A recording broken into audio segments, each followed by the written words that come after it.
உண்மையான ஒரு அப்பாவை பார்க்கறது இல்லையா? அதற்கு ஒரு அகச்சான்றாக திருவருட்பாவில ஒரு பாட்டு.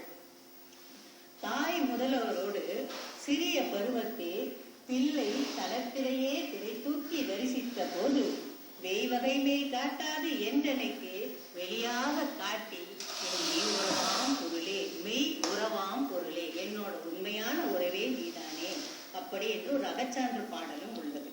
குழந்தைக்கு 1 வயசு ஆகிறதுக்குள்ளே அவங்களோட அப்பா இறந்தவர்.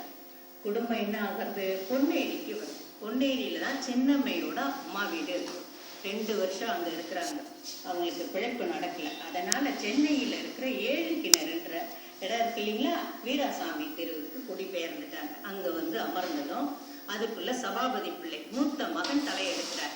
அவரும் ஊரா வீடு வீடா சென்று பிரசங்கம். அந்த காலகட்டத்துல பாத்தீங்கன்னா பெரிய புராயணம், கம்பராமாயணம் இதெல்லாம் வந்து வீட்டு பெரிய பணக்கார வீட்டுக்கு போய் சொல்லி கொடுத்துட்டு அதுல வர பணத்தை வச்சுதான் இவங்க குடும்பத்தை நடத்திட்டு இருந்தாங்க. அப்படி ஒரு காலகட்டத்துல வாழும்போது குழந்தைக்கு ஒரு 5 வயசு, ராமலிங்கத்துக்கு 5 வயசா இருக்கும்போது ஸ்கூல்ல போய் சேர்க்கிறாங்க. ஆனா படிப்புல அதுக்கு நாட்டம் இல்லை. சரி அப்படி இப்படி திட்டி பாக்குறாங்க, அது போகல. ஒரு 7 வயசுதான் சேர்க்கலாம், கடைசி பையன் இல்லையா, கொஞ்சம் செல்லமாவே வச்சிருக்காங்க. திரும்பவும் 7 வயசுக்கு கூட்டிட்டு போய் பள்ளியில சேர்க்கிறாங்க. அப்பயும் அதுக்கு அந்த பள்ளியில படிப்புல நாட்டமே வரல. எவ்வளவு திட்டி பார்த்துட்டாரு அண்ணன். உடனே என்ன பண்றாரு, சரி நம்மளே பையனுக்கு சொல்லி கொடுக்கலாம், தம்பிக்குன்னு உட்காந்து சொல்லி கொடுப்பாரு. அதுக்கு சுத்தமா அதுல நாட்டமே இல்லை. விட்டு பார்த்தேன். சரி கடைசியா ஒரு முயற்சி பண்ணுவோம், நம்ம யார்கிட்ட படிச்சோமோ அதே ஆசிரியர்கிட்ட கூட்டிட்டு போய் படிக்க வைக்கலாம்னு கூட்டிட்டு போய் விடுவார். விட்ட அடுத்த சனம் சொல்லாம கொள்ளாம கந்த கோட்டத்துல இருக்கிற கந்தசாமி முன்னாடி வந்து உட்காந்துட்டு அந்த குழந்தை, அந்த 7 வயசு பையன் உட்காந்துட்டு பாடுறான், கதறான், எனக்கு இந்த படிப்பெல்லாம் வரமாட்டேன்னுதே, உன்னையே நினைச்சிட்டு இருக்கிறது கூட நீ எனக்கு விட மாட்டேங்கிறேன் அப்படின்னு சொல்லி கதறிட்டே இருப்பான்.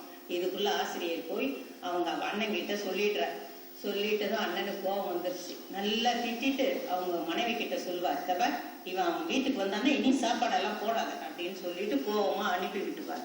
இது நேரா திரும்ப கந்தசாமி கோயிலே இருக்கு. அதனால இருந்தாலும் அப்பப்ப அதுக்கு கோபம் ரோஷம் எதுவுமே தெரியல. வீட்டுக்கு எப்போ தோணுதோ வருவாங்க. உடனே அண்ணனுக்கு தெரியாத சாப்பாடெல்லாம் போடுவான். இவன் மட்டும் போட மாட்டாங்க. வடிவடை அம்மன் கூட நம்ம ராமலிங்கத்துக்கு சாப்பாடு போட்டாங்க. இவர் பசியெல்லாம் அறிஞ்சதே இல்லை, என்னமோ அங்கி போடுறாங்களேன்னு சாப்பிடுவார்.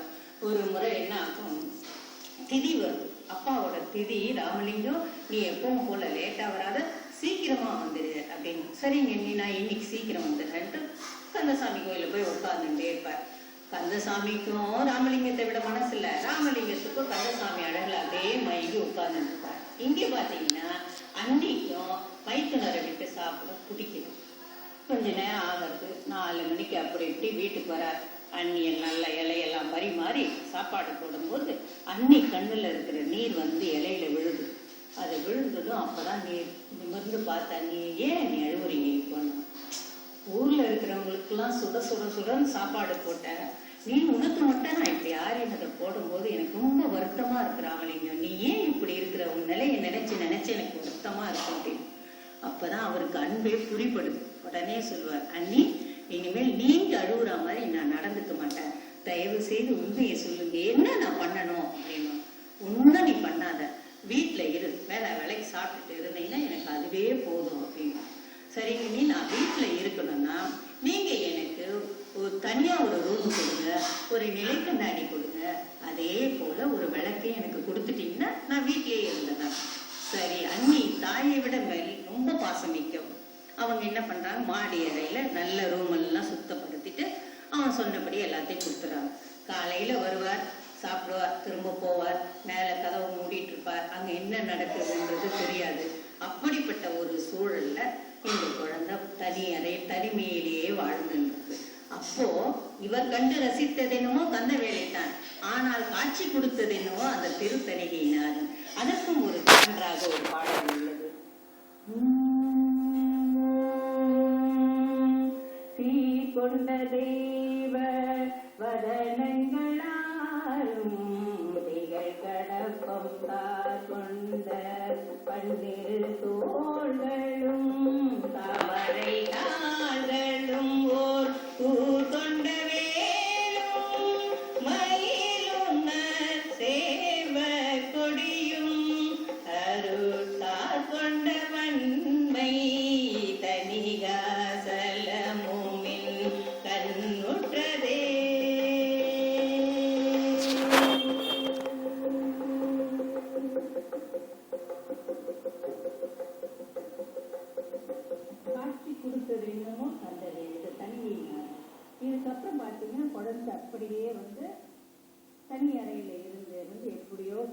கத்துக்கிறானா என்னன்னு தெரியாது. ஒரு முறை அண்ணனுக்கு வந்து உடம்பு சரியில்லாம போகும். அப்போ வந்து அண்ணன் சொல்வா, இன்னைக்கு போய் செட்டியார்கிட்ட நான் பிரசங்கம் பண்றதா சொல்லிட்டு வந்தேன், தயவு செய்து அந்த பிரசங்கத்துக்கு யார் சொல்றதுன்னு எனக்கு தெரியலையே அப்படின்னு. அப்ப அண்ணி என்ன ஒரு உறுதியா சொல்லுவாங்க, நான் வந்து ராமலிங்கத்தை அனுப்புறேன், அவரு போய் பிரசங்கம் பண்றாரா இல்ல சொல்லிட்டு வந்துட்டோம் உண்மையா அப்படின்னு சொல்லுவாங்க. உங்களுக்கு உடம்பு சரியில்லைன்றத சொல்லிட்டு வரட்டும். சரி, அதுக்கு என்ன அனுப்பிவிடு, அவன் போவானான்னு வேற கேட்பார். இல்ல கண்டிப்பா போவான் நான் சொன்னதும் அப்படின்னு சொல்லுவான். சரி, அண்ணி ராமலிங்கத்தை கூப்பிட்டு போய் செட்டியார் வீட்டுல சொல்லிட்டு வந்துடு அப்படின்னா. சரி, ராமலிங்கம் போற, இந்த மாதிரி எங்க அண்ணன் வரமாட்டாங்க இன்னைக்கு அப்படின்னு. அப்படியா, அப்ப நீ உனக்கு தெரிஞ்சது சொல்லிட்டு போடுவான். உடனே ராமலிங்கம் தைரியமா உட்காந்துட்டு கதையை சொல்ல ஆரம்பிக்கிறார். கதையை சொல்லி ஆரம்பிச்சு முடிச்சதும் ஒரு சந்தோஷம் அங்க இருந்த அத்தனை பேருக்கும். உடனே என்ன பண்றார், மறுநாள் பாத்தீங்கன்னா சபாபதி பிள்ளைகிட்ட வந்து எல்லாரும் ஒவ்வொரு புகழாங்க ராமலிங்கத்தை பார்த்து. எதுக்கு புகழ்ந்தீங்கன்னா, ஒண்ணும் இல்லைங்க, உங்களை விட அருமையா உங்க தம்பி ரொம்ப பிரசங்கம் பண்ணார், ரொம்ப அருமையாக இருந்தது பிரசங்கம் பண்ணும் போது அப்படின்னா. அப்படின்னா சரி, ரொம்ப சந்தோஷம். ஏன்னா தமையனை விட தகப்பனா இருந்துதான் அவர் வளர்த்திருக்காரு அந்த பையனை. ரொம்ப சந்தோஷப்படும் போது உள்ளுக்குள்ள ஒரு ஆசை, இவன் பிரசங்கம் பண்ணும் போது நாமும் போய் பார்க்கணுமே அப்படின்ட்டு ஒரு ஆவலோட இருப்பார். கூடவே அண்ணன் கூட சில நாள் போய் பிரசங்கம் பண்றது உண்டு, பாட்டு பாடுறது உண்டு. இப்படி எல்லாம் போகும்போது திரும்பவும் அண்ணனுக்கு உடம்பு சரியில்லை. அப்ப என்ன பண்ணுவார், திரும்பவும் காம்பி அனுப்பி விடுவார். தெரியாம அந்த உடம்பு சரியில்லைனாலும் தெரியாம போய் அவர் பிரசங்கம் பண்ணும் போது போய் பார்க்கிறார். ராமலிங்கம் அப்படியே அந்த தமிழ் வந்து அப்படி ஒரு பிரவாகம் எடுத்து ஓடுறது. அண்ணன் பார்த்து மலைச்சு போயிட்டார். நம்ம பையன் இனி பொழைச்சிப்பான் அப்படின்ற ஒரு ஆறுதலோட அவர் இருக்கும் பொழுது, என்னதான் இருந்தாலும் இவனுக்கு எப்படி யார் கத்துக் கொடுத்தது இதெல்லாம் அப்படின்னு உள்ளுக்குள்ள யோசிப்பார். அங்கே ராமலிங்கம் சொல்றார், ஒரு பாடல்ல சொல்வார், கற்றது நின்னிடத்தே, கேட்டதும் நின்னிடத்தே, கண்டதும் நின்னிடத்தே, நாம் உட்கொண்டதும் நின்னிடத்தே அப்படின்னு ஒரு அகவல்லையும் சொல்லியிருப்பார். ஓதாது உணர்த்திட ஒளியடி எனக்கே ஆதாரமாகிய அருள் பெரும் ஜோதி என்று அகச்சார்ந்தோடு அந்த அகவலையும் சொல்லியிருப்பார். இப்படியே இறைவனிடம் பயின்றாலும் அவருக்கு வந்து சோதனைகளும் வேதனைகளும் இவர்கிட்ட வாதியில வந்தவங்களும் ரொம்ப பேர். ஏன்னா இவன் எப்படி இருக்கிறான், இவன் அறிவு திறமை எப்படின்னு பல பேர் வந்து இவரை சோதிச்செல்லாம் பார்த்தாங்க, ஏதோ பண்ணி பார்த்தாங்க. வஞ்சக ரஞ்சின வாய்மூடி சென்றன வந்து திரும்பவும் வாயிலே நின்றன தஞ்சம் எம்மக்கரு சாமினி என்றன தன்மாக தந்த தவறுகளே வென்றன புறம்பூரினா எல்லாம் புள்ளேன போயின பொற்படி கீழ் கூற மீளவோ மீளின மனம் கூறினோம் என்று போயின வாழிய சொல்லி என்று வாயினர் ஆயினர். அப்படி அவரை எல்லாம் எதிர்த்தவங்கெல்லாம் கடைசியா பாத்தீங்கன்னா வாழ்க வாழ்க வாழ்க வாழ்கன்னு சொல்ற அளவுக்கு அந்த வாய் அப்படி ஒரு பாராட்டுதெல்லாம் சொல்லிச்சான். அந்த அளவிற்கு இவரோட பாடல்களும் எல்லாம் பிரசித்தமாகிவிட்டது. அப்படிப்பட்டவர் வாடிய பயிரை கண்டபோதும் வாடி இருக்கிறார். ஒரு மீனை பார்த்தா கூட அவருக்கு ஒரு வருத்தம் வந்துடும். உடனே இந்த மீனே துடிச்சு இறக்க போதே, இதை சாப்பிட போற இந்த மனிதர்கள் இன்னும் எப்படியெல்லாம் துடிக்க போறாங்க அப்படின்ற வேதனை. கூடவே இந்த புலி, கரடி, சிங்கம், காக்கா, குருவி எதுக்கத்தனால அந்த ஒலியை கேட்டதுமே அவருக்கு அப்படி ஒரு உடல் நடுக்கம் வருமா. என்ன துன்பத்தை அனுபவிக்க போதோ, என்ன துயரம் அனுபவிச்சோ இதுக்கு அப்படின்ற மாதிரி ஒரு சூழல் அவருக்கு உடம்பு நடுக்குமா. ஏன்னா நம்மளோட துயரத்தை எல்லாம் கேட்டாவும் பார்த்தாவும் அவளுக்கு ஒரு அந்த அளவுக்கு காருண்யம் மிக்கவர். மண்ணுலகத்திலே உலகம் தான் வருந்துகின்ற துயரையெல்லாம் போக்கக்கூடிய ஒரு வரத்தை எனக்கு தான். அதுவும் நான் நினைச்சதை இப்பவே அவங்க துயரம் தான் போகணும். அந்த அளவிற்கு அவர் இறைவனிடத்தில் இறங்குகின்றார். அது மட்டுமாக அவர் ஜீவகாருண்யத்தானே எல்லாருக்கும் தெரியும். அதையும் மீறி அவர் ஒரு விஞ்ஞானி. எப்படின்னா பாத்தீங்கன்னா இப்ப பரவலா பேசிட்டு இருக்கீங்க அணுவையும் அணு துகளையும், அதையெல்லாம் பற்றி பல பாடல்கள் விரிவாக எழுதியிருப்பார். அவர் விஞ்ஞானி மட்டும் நினைக்காதீங்க, பத்திரிகையாளர், பதிப்பாசிரியர், கல்வெட்டு ஆராய்ச்சியாளர், சிற்பக்கலை நிபுணர், இப்படி அவரை எது வேணாலும் எல்லா 64 கலைகளும் அவருக்குள் அடக்கம். அப்படி ஒரு கலைகளை கற்று அறிந்தவர். தமிழுக்கும் ஆ என்ற எழுத்துக்கும் விளக்கத்தை கொடுத்திருப்பார் பாருங்க. தமிழை வந்து ஒரு 10 முறை அந்த விளக்கத்தை படிச்சா புரிஞ்சிக்கலாம். ஆனா ஆ என்ற எழுத்துக்கு இதுவரைக்கும் யாராலையும் விளக்கமே சொல்ல முடியல. அந்த அளவிற்கு மிக மிக நுட்பமாக எழுதியிருப்பார். உலக ஆன்மநேய ஒற்றுமைக்காக சமரச சுத்த சன்மார்க்க சங்கத்தை நிறுவினார். அப்படியே வந்தீங்கன்னா கொஞ்ச நாள் பார்த்தீங்கன்னா எதற்காக இறைவன் இவரை வருவிக்க உற்றாரோ அந்த தர்மசாலையை 1867 நிறுவுகின்றார். சாதி சமயம் எல்லாம் இருந்தா கண்டிப்பாக இறைவனருள் கிட்டாது என்பதற்கு ஒரு சான்று. சாதியும் மதமும் சமயமும் காண ஆதி அனாதியாம் அருட்பெரும் ஜோதி. ஆதி அனாதிக்கே ஜாதி இல்ல, மதம் இல்ல, சமயம் இல்ல. இந்த ஜாதி எப்படி தோன்றுச்சுன்னா தொழில் ஒழுக்கத்தை அடிப்படையாக கொண்டு ஜாதி என்பது. சமயம் என்பது பார்த்தீங்கன்னா தத்துவ ஒழுக்கத்தை அடிப்படையாக கொண்டு சமயம் எழுது. ஜாதியும் மதமும் சமயமும் பொய்யென ஆதியை உணர்த்திய அருட்பெரும் ஜோதி அப்படின்னு தனக்கும் அவர் அந்த அருட்பெரும் ஜோதி தான் உணர்த்தியது அப்படின்பார்.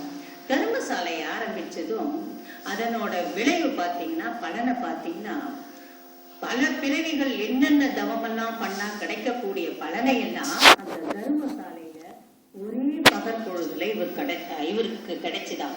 மேலையிலே இம்மையிலே மறுமையிலே ஜாதியிலே பார்த்தீர்கள் என்றால் தர்மசாலையிலே ஒரே பகற்பொழுதில் தந்த தனிப்பதியே எல்லா நற்பயனையெல்லாம் அந்த ஒரே ஒரு தர்மசாலை ஆரம்பிச்ச ஒரு பகற்பொழுதிலேயே கிடைச்சிட்டா. அதுல இருந்து என்ன தெரியுது, நம்ம அன்னம் யாருக்காவது போட்டீங்கன்னா தயவு செய்து புண்ணியத்திற்காக போடுகிறோம், பாவத்தை தொலைக்கிறதுக்காக போடுறோம் அப்படின்னு நினைச்சு எதையுமே நாம் செய்யக்கூடாது என்பதை இங்கு அழகாக சொல்லுகின்றார். அதுக்கப்புறம் பார்த்தீங்கன்னா வயிற்று பசிக்காக ஒன்று தர்மசாலை, அடுத்தது அறிவு பசி அல்லவா. அந்த அறிவு பசியை போக்குவதற்காக ஞான சபையை 1867 வள்ளல் பெருமானார் நிறுவுகின்றார். ஞான சபையை திறந்துட்டு சும்மா இல்லை, ஞான சரி என்ற பாடல் 224 வரிகள் கொண்ட பாடல்களை பாடியிருப்பார் பாருங்க. அதுல ஒவ்வொரு வரிகளும் நம்மளோட குறையையும் சுட்டி காட்டும், அந்த குறைகளை நீக்குவதற்குண்டான வழிகளையும் காட்டும், அந்த இறைவனை நாம் எப்படி சென்று அடைய வேண்டும் என்ற பாதையையும் வகுத்து அழகாக ஒரு நம் சுண்டு விரலை பிடித்து கொண்டு ஒரு மலர்பாதையில் நடத்தி கொண்டு செல்வதை போல அந்த பாடல்கள் அப்படி நம்மை கைகோர்த்து அழைத்து சென்றே போகும்.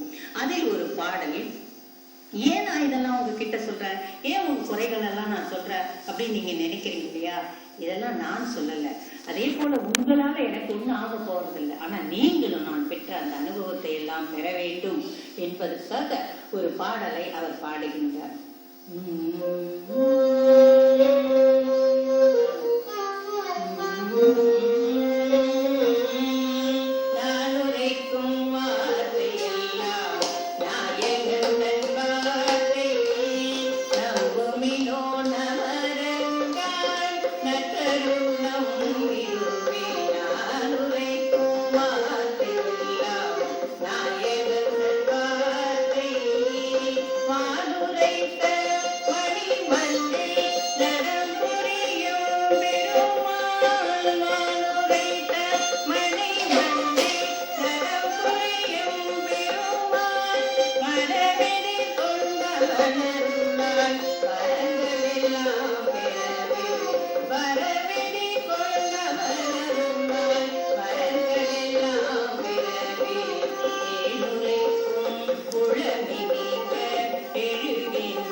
தான் ஏன் சொன்னேன்றதுக்கு காரணமும் சொல்லுகின்றார். ஏன் அவர் இவ்வளவு தூரம் நமக்கு ஒரு சத்தியத்தையும் சொல்றார், நம்ம புரிஞ்சு அவர் வழிக்கு வரணும்ன்றதையே சொல்றாருன்னா அவர் முத்தேக சித்தி பெற்றவர்.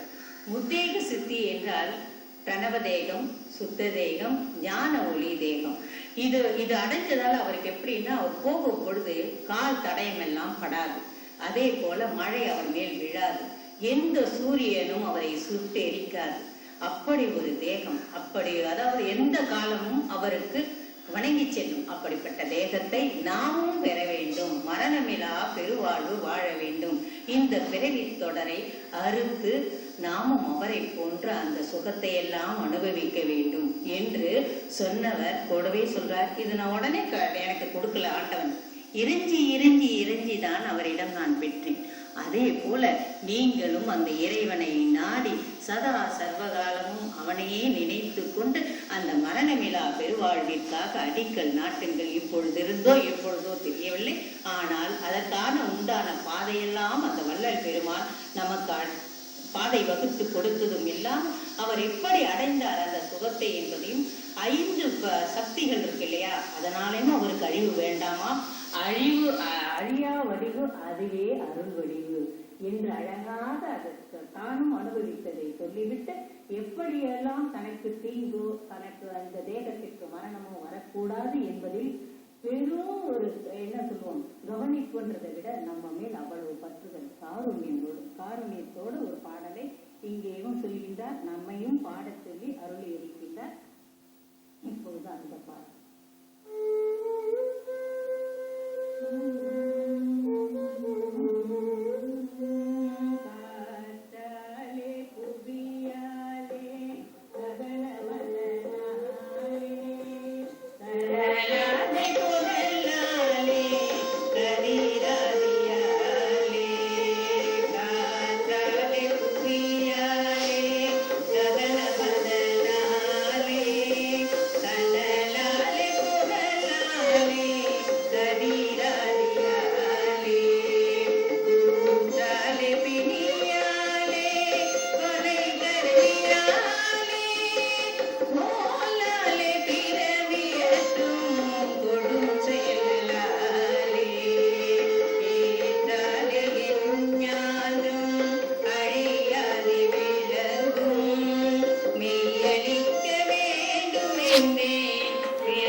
காருண்யம் மிக்கவர் அந்த மரணமிலா பெருவாழ்வு வாழ்வதற்காக பல பாடல்களை 5818 பாடல்களுக்கும் மேல் 300 பாடல்களுக்கும் மேலும் பல பதிகங்களையும் பாடல்களையும் தனிப்பாடல்களையும் பாடி நாம் வாழ்வதற்கு பல வழிகளை வகுத்து வரையறுத்துள்ளார். அவற்றில் எதையாவது தினமும் ஒரு திருவருட்பாவை பாடி மரணமிலா பெருவாழ்வை நாம் வாழ்க இந்த ஜென்மத்தில் முடியாது. ஆனால் இந்த ஜென்மத்தில் நாம் அதற்கு ஒரு அடிக்கல்லும் ஒரு படிக்கல்லும் மாதிரி பாடி இந்த ஜென்மத்தில் ஆரம்பிப்போம் என்பதை கூறி வாய்ப்பளித்த சென்னை தொலைக்காட்சிக்கு நன்றி கூறி விடைபெறுகிறேன்.